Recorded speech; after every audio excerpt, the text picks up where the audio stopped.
মুস্তাফিজুর রহমান বাংলাদেশের জাতীয় দলের খেলা বাদ দিয়ে আইপিএল খেলতে আসবে ইন্ডিয়া। অবাক কাণ্ড। এই খবর দেখে আমিও অবাক। মানে বিসিবির মন এত বড়, বিসিবিকে এরকম দেখিনি, এত সোজা বিসিবি না। বাংলাদেশ ক্রিকেট বোর্ড বারবার পথের কাটা হয়ে দাঁড়িয়েছিল। এটা নিয়ে ক্রিকেট প্রশংসকরা সমালোচনা করেছে, বিসিবি কেন এনওসি দেয় না, কিন্তু এবার দিয়েছে। অবাক লাগছে না? সত্যি খুব ভালো পদক্ষেপ।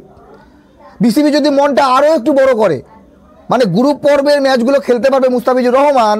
যদি দিল্লি ক্যাপিটালস কোনো কারণে ফাঁক ফোকর দিয়ে প্লে অফে পৌঁছে যায়, ভালো খেলে, তাহলে আমার মনে হয় 27 তারিখ পর্যন্ত এনওসি দেওয়া হয়েছে, ওটাকে আরও বাড়ানো উচিত। পাকিস্তানের এগেনস্টে দুটো ম্যাচ না হয় না খেললো। আমার দাবি এটা, বিসিবির কাছে আমার দাবি, যখন আপনারা বাড়িয়েছেন মুস্তাফিজুর রহমান আসুক।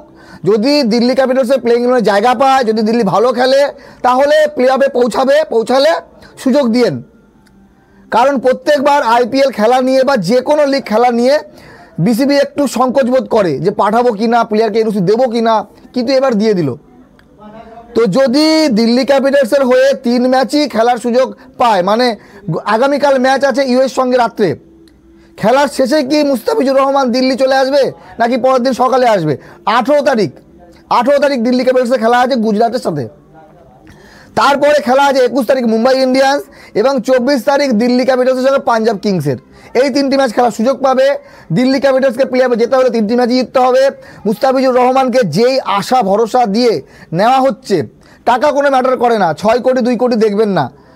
আইপিএলে এমন অনেক ক্রিকেটার আছে যাকে 20 কোটি 25 কোটি নিয়ে নেওয়া হয়েছে, কিন্তু তাদের পারফরমেন্স জিরো। অনেকে আছে 10 কোটির বিদেশি বলার, 12 কোটির বিদেশি বলার, কিন্তু ভালো পারফরমেন্স দেয়নি। অথচ 2 কোটি 4 কোটি 5 কোটি এরকম প্লেয়ার ভালো পারফরমেন্স দেয়। তো সবার পারফরমেন্স সমান থাকে না। তো মুস্তাফিজুর রহমান চেন্নাই সুপার কিংসের 2024-এ যে পারফরমেন্স দিয়েছিল, সেই রকম এই 3টে ম্যাচ যদি সুযোগ পায়, তাহলে 5-6 উইকেট বা 10 উইকেট যদি নিয়ে নিতে পারলো 3 ম্যাচে 3 উইকেট করে, তাহলে খেলা জমে যাবে। যাই হোক, আপনাদের মতামত জানাবেন। দিল্লি ক্যাপিটালসের হয়ে মুস্তাফিজুর রহমান খেলছে বা আসছে একটু কনফার্ম। আমি প্রথমে ভেবেছিলাম হয়তো 2টি ম্যাচের জন্য আসবে, কিন্তু এখন যেটা খবর পাচ্ছি 3টি ম্যাচ। মনটা খুশি হয়ে গেল। আসা উচিত। আর এতে বাংলাদেশের জনগণ অবশ্যই আইপিএল দেখবে।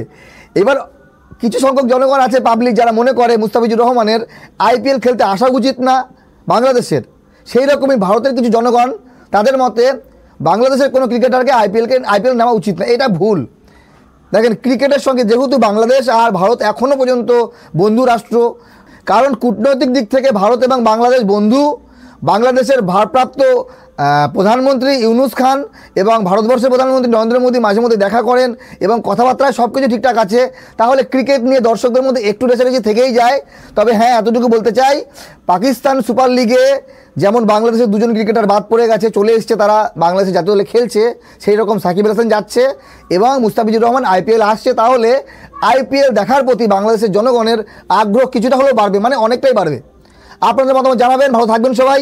শুভকামনা রইল বাংলাদেশ ক্রিকেট টিমের জন্য। ইউএইর এগেনস্টে অবশ্যই বাংলাদেশ ইউএইকে হোয়াইট ওয়াশ করবে এবং দিল্লি ক্যাপিটালসের হয়ে মুস্তাফিজুর রহমান ভালো কিছু করে দেখাবে।